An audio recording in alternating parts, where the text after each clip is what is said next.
Finwe was the first king of the Noldor elves, who led the migration of the Noldor from the mid-continent to Valinor at the call of Vila. He was also the father of Fëanor, Finn's high hopes, and Finarfin. Finwe was the first elf to be killed in Valinor when he was slain by Merkur at the gates of Verminoth in 1495 AD of the Twin Tree era. The year of Finwe's birth is unknown. When Vila summoned the elves to come and live in Valinor, at first the elves were reluctant to heed this summons, for they feared Vila. Therefore, Vila sent Alami to meet the elves.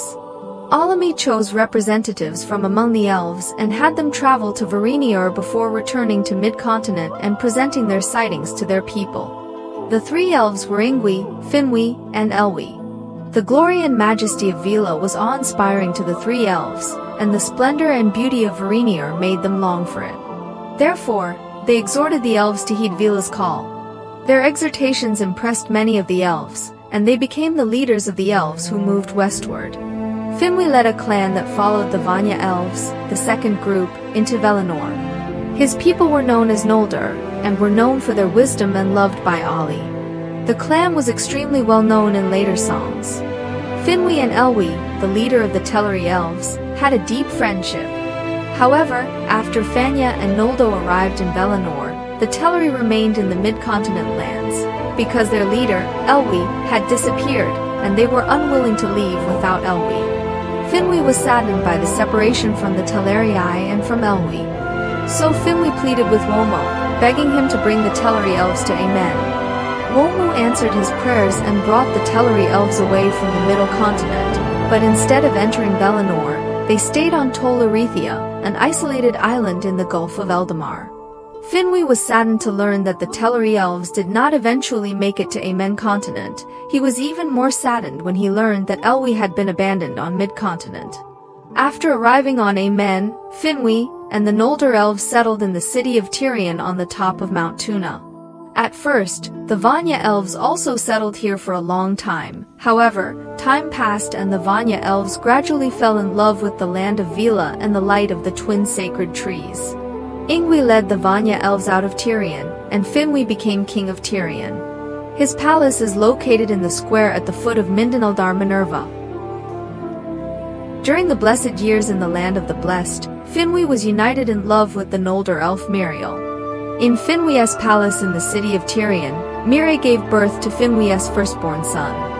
Finwe named the child Kuju Finwe, but Mire called him Fëanor, meaning spirit of fire. However, the conception of Fëanor drained Mirine's mental and physical strength. After naming the child, she told Finwe that she would have no more children. As Myrine grows more and more haggard, Finwe has to seek advice from Manwë, who sends her to rest in the gardens of Lorien. Miriel went to the garden of Lorien, and there she lay, seeming to sleep peacefully, but her soul had departed and traveled quietly to the temple of Mandus. She was the first elf to die in Amen Chow. From then on, Finwe spent his days in sorrow. Often he went to the gardens of Lorien and sat beside Miriel, calling her name, but she did not return. Finwe became the only elf in the land of the blessed who was deprived of joy. Then he stopped going to Lorien and gave all his love to his son, Fëanor. But Finwe was not content to live alone. He wished to have more children in order to bring joy to his halls. So he went to see Manwë again and asked his permission to marry again. There was no precedent for such a request before. The matter was debated at length in Vila, and the elves recorded it as Numna Finwe Miriello, the laws of Finwe and Miriel. In the end, Manwë rendered his judgment, and Mandus pronounced it that when one of the spouses dies and the marriage is forever terminated, the other spouse may remarry. What is the permanent termination of a marriage? It is when the deceased refuses to return to his or her original body, or when Mandus forbids him or her to return to his or her original body, the marriage is forever terminated. Later, however, the Mandus declared that there should be an interval of 12 doubletree years between the declaration of the deceased's will and the dissolution of the marriage. Vyari tells Miriel of the judgment, and she also tells Miriel of Finwe's grief. But Miriel refused to return.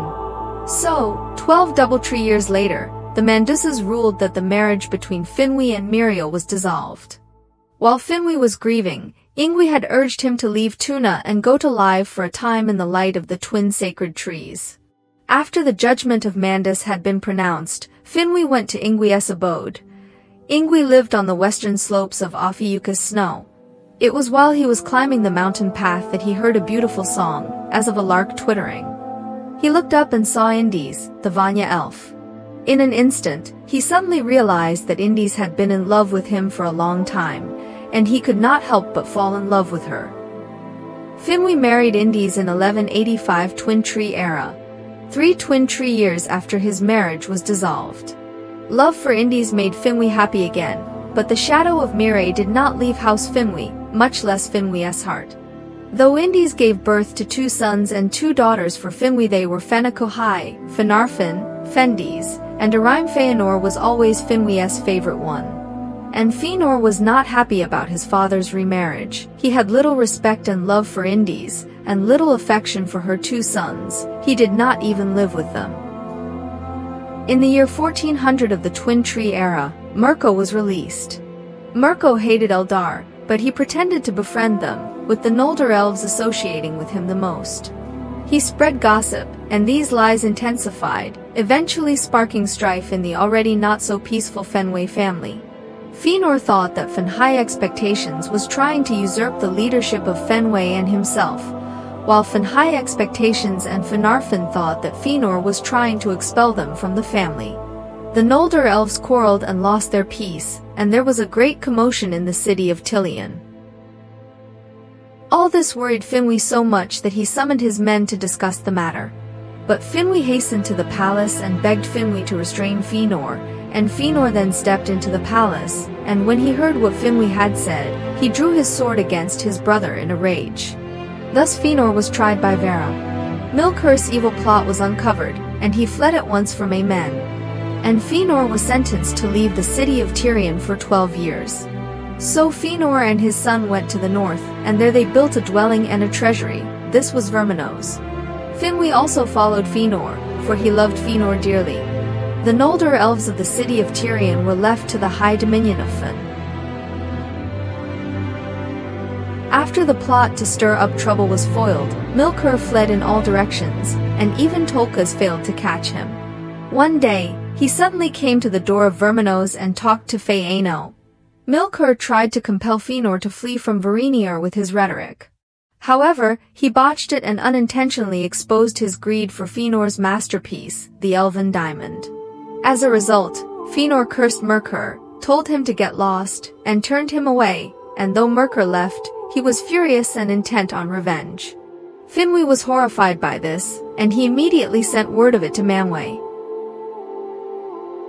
In the year 1495 of the Twin Tree era, Manwë hosted one of the greatest feasts since Eldar came to Amen. He intended to mediate the strife among the Noldor elves, so he invited all the Noldor elves to the feast. Although Fëanor obeyed the order and came from Verminose, where he had been banished, Finwe and the rest of the Noldor elves who lived in Verminose did not come. Finwe says that as long as Fëanor's ban continues, he will not consider himself king of the Noldor. After Fëanor's departure, Finwe was filled with sadness. He had a bad feeling in his heart. He would not go out of the halls of Verminose. While he remained in Verminose, the sky grew dim and the light was extinguished, for it was on this day that Mirko and Ugoliant destroyed the 2 sacred trees. Great darkness fell upon Varinor. After destroying the 2 sacred trees, Mirko and Ugoliant swooped down on Verminoth in the north, intent on seizing the Elven Diamonds. A black cloud enveloped Verminoth.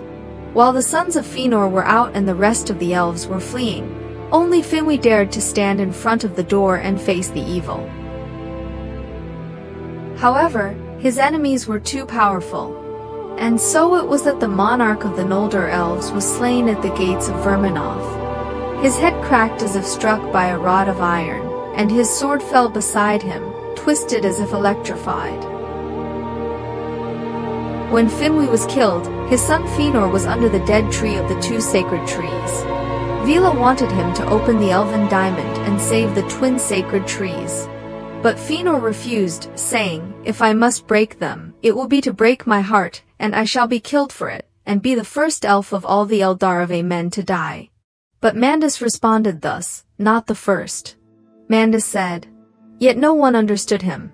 Obviously, when Mandus answered in this way, he already knew that Finwe had died in Verminose, and therefore Finwe was the first Eldarin Amen to die. After Finwe is killed, he is finally reunited with Miriel in the Temple of Mandus. Finwe informs her of the events that have transpired since Miriel's death, and Miriel is moved by them. She feels a renewed call to her body, and wishes to use her skill as a weaver to weave tapestries and record what happened to her loved ones. Finwe is deeply sympathetic to Miriel, and he is determined to fulfill her wish. So he gave up his chance for rebirth and chose to remain in the halls of Mandus forever. This was the only way in which the judgment of the Manduses could not be violated, for if both Finwe and Miriel were to be brought back to life, Finwe would have two wives at the same time, and this was not permitted. Mire, who had awakened in Lorien, went to the abode of Vieri, and there she wove the deeds of the elves of Noldor into a vivid and beautiful fabric. Sometimes Finwe is allowed to view her masterpieces. The name Finwe is thought to be one of the oldest known names of Eldar. Its meaning is not clearly documented. Finwe had another titular name, Noldorin, meaning King of Noldor. Early manuscripts give his name as Fingalma. Finwe had two marriages. His first wife, Miriel, gave birth to their firstborn son, Fëanor. His second wife, Indis, gave birth to 4 children, Fendis, Fingalma, Irami, and Finarfin.